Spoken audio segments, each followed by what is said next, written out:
Hey everybody, Captain B-Nard back here with another Wi-Fi battle. So, today we have a battle against Everly.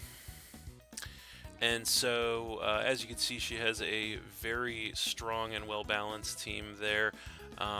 As you can see, I am using the same team that I've been using the past many games here. So, yeah, this definitely looks to be an uphill battle for me. So, what do I want to lead with here is the question, and I think the best answer is going to be the Jolteon this time.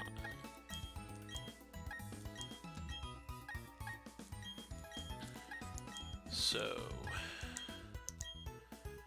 we'll see how that works out. Definitely a very solid team on her side, so definitely going to be a challenge for me. So, it looks like she's going to lead with the Dragonite, so that's not terrible with the Jolteon lead. So I think just going to go ahead and go for the Volt Switch right off the bat. It should be pretty safe, so we're going to do that. And she does stay in, so we Volt Switch this thing. And not going to do too much damage, more than likely thanks to the Marble Scale. Could also be a bulky set, not 100% sure, but either way we do get the pivot. And I think we're just going to go ahead and come in with the Glaceon actually here, try and threaten this thing out. She did definitely be packing a lot of different things here. So she's going to go Dragon Dance, so that's definitely not good. Going to set up the attack and speed increase there. So then it looks like she's going to regain some HP with the leftovers as well. So, yeah, so I think I kind of want to set up the hail, but I don't really want to play around with this thing as it is already at +1 attack and speed. I also don't want to miss a blizzard, so I think we're just going to go freeze dry here. And she's actually not going to stay in despite being set up, so that's interesting. So she's going to go ahead and come in with the Scissor. So we're going to go ahead and freeze dry this thing. So actually going to do a decent amount there, take it down by about a quarter, which is not bad. And then this thing going to regain some HP with the leftovers. So yeah, unfortunately I don't think we can stay in on this matchup, so we're going to want to get out. And really the only switch that we have for this thing, best switch anyway, is going to be the Flareon, so we're going to go ahead and switch into that. So there it is. And she's going to go ahead and go Swords Dance, so setting up once again, going to get that sharp attack increase, so that is definitely not good for us. And then she's going to regain more HP with the leftovers, as we are going to get poisoned there by the Toxic Orb, since of course we are rocking the Guts set. So I think here we are just going to go for the Flare Blitz straight away. Can't afford to play around with this thing, make any risky predictions with this thing already set up on us. So yeah, she's definitely going to be thinking about this one. So maybe she's contemplating switching, and she is going to switch. Okay, so once again, switching out with that setup Pokemon, and she's going to come in with the Infernape. So we are going to land a Flare Blitz on this thing, and that is nearly enough to take the Infernape out, actually, on a resisted hit, thanks to the stab and the Guts boost and everything. He does survive in the red, though, as we do take recoil and poison damage. Based on that damage output, I think from that range a quick attack could actually take this thing out. So I think I actually want to stay in and go for it here. So try to catch her off guard, but no, she's going to go Fake Out, so that kind of sucks actually. Going to take some Life Orb damage there and get some chip in the mandatory flinch, as we do take more poison damage here. So now she's definitely going to be within quick attack range, so we're definitely going to stay in and go for it. And she has Mach Punch too, so that sucks. So packing double priority on the Infernape, that's definitely a little bit of a surprise. But yeah, the Mach Punch gets rid of the Flareon, and then the Life Orb Recoil gets rid of the Infernape, so that is going to knock us both down to 5 Pokemon there. So we're going to get a blind switch in here, both of us. I think the best thing we can do is come back in with the Jolteon, so that's what we're going to do, as she elects to come in with the Alakazam.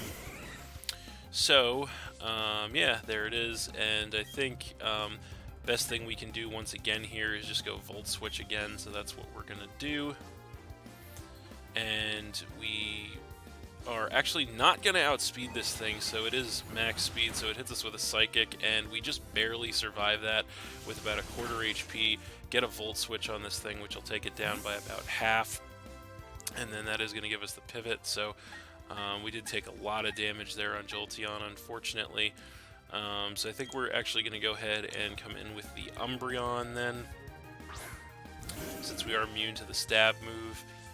And so yeah, it is kind of early to set up, but I think despite that, I think we are actually just going to go ahead and try to set up a curse here, predicting her to not want to stay in, but she actually does stay in and go Dazzling Gleam, and that does quite a lot of damage actually. That takes us down a little below half, so that kind of sucks. We do go Curse, so we get the speed drop, and then we're going to get that attack and defense increase there, and then regain some HP with the leftovers. So that is going to be pretty close as to whether we can take another Dazzling Gleam, but unfortunately we don't really have much of a choice here. We kind of just have to hope we can survive one. Not sure if we want to go Moonlight or Payback, but I think we probably just have to go Payback. So that's what we're going to do. As she stays in, goes another Dazzling, and can we survive? Yes! We get the epic 1 HP survive with the Umbreon. That is awesome. We're going to go Payback in return, and that will get rid of that Alakazam. So that is pretty cool for us. Umbreon coming through there. That is going to knock her down to 4, as we do get HP back there with the leftovers. Definitely worse for wear off that exchange, but yeah, we got that epic 1 HP survive, and then the KO, which is always fun. So now she's going to go ahead and come back in with the Scissor. So yeah, not 100% sure what she's going to want to do here, but I don't know if we can really afford to try and switch here, unfortunately. So yeah, she could definitely try to set up. That is possible. But what do we want to do here? This is kind of a tough call. I don't think it's worth switching. She could definitely just revenge kill, but I think we probably just have to go Payback in case she tries to set up here. And so yeah, she is going to Swords Dance, so that's definitely not good. So she is going to get that sharp attack increase on the Scissor once again. We are going to go Payback here. We're at +1, and we do have the boost, so we get a critical hit there actually with the Umbreon. I think that most certainly did matter, but that was a clutch crit there, so that's going to take out the Scissor, and that is going to drop her down to 3, so we get more HP back with the leftovers, and Umbreon really just once again putting some awesome work in here in this match, definitely getting us back into it. So that is awesome. So now she's going to go ahead and come in with the Dragonite, and so the question is, does she make the same mistake twice and try to set up in our faces? So yeah, not sure, but you know what, I think this time around we are actually going to, I think we're going to Moonlight. So, but I kind of don't think she lets us live after that. And yeah, no, she's just going to go Extreme Speed, not going to make the same mistake twice. So that will finish off our Umbreon and knock us down to 4, as she does get HP back there with the leftovers once again, but Umbreon definitely more than doing its job in that one. So I think we're going to go ahead and come in with the Glaceon once again now, actually. And so I think this time around we're actually going to go for the Hail in anticipation that she is going to not stay in here. So we're going to click Hail, and she actually does stay in. Okay, so she goes Extreme Speed, and that's not going to do too much to us. Actually, we are max HP, but still not going to do too much damage, as we do get the hail off, and then going to get some chip damage on the Dragonite with the hail, and we're going to get some HP back via the ice body, and then we are both going to regain some HP with the leftovers here. So I think this time around we're actually going to go for the Blizzard. She definitely could switch, but if she stays in with the Dragonite, definitely want a guaranteed kill.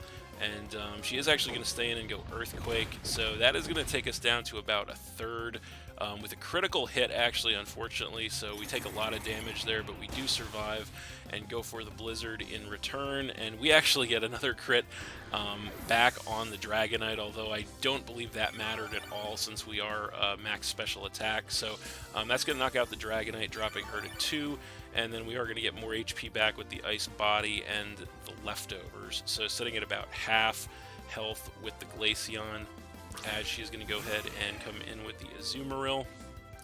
So I think we're definitely going to want to stay in, as we don't want this thing to set up for free, and we're just going to click Freeze Dry since we do have that on deck. And we do outspeed this thing, which is nice, so we go Freeze Dry, and it takes her down into the red, but she does survive, unfortunately, and then she's going to go ahead and pop that Citrus Berry to get some HP back, and she's going to go Belly Drum, but not going to have enough HP for it to resolve there, so I'm not 100% sure what she was thinking, since probably over-predicting a switch, I would imagine, but she did see we had Freeze Dry earlier, but either way, hail damage on her side, and then leftovers and Ice Body recovery on our side.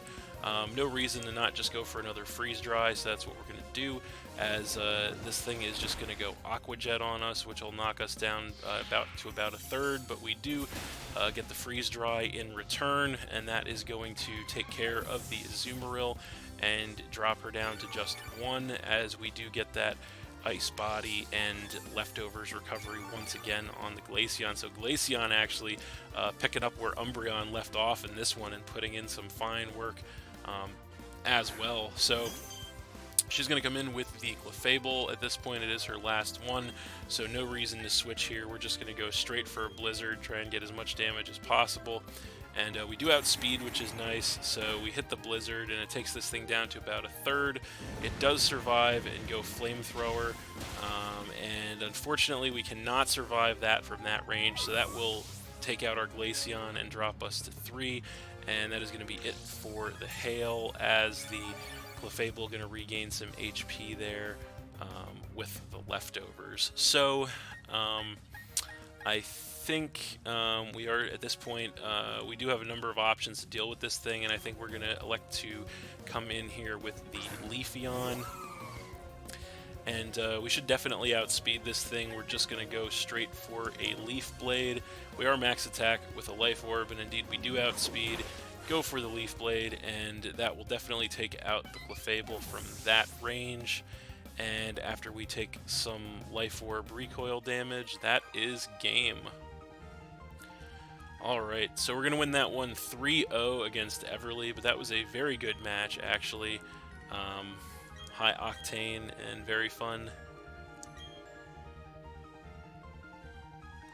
So yeah, we're going to go ahead and quit.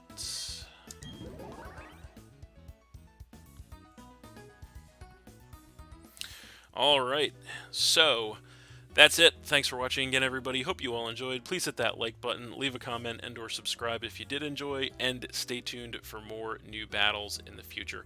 Also, this is actually going to be the last match that I post with this team. I had a ton of fun using this one. As I mentioned to you guys before, this was my long-awaited, long-anticipated Evolution team that I finally decided to make, and it actually worked out a lot better than I thought it would. I did put actually a lot of effort into trying to design this team and make it as unique and effective as possible, and I was very happy with the results. But as is always the case, I am going to be putting it to the side, and starting next time I am going to have another brand new team for you guys. So stay tuned for that. That's it, and we'll see you next time.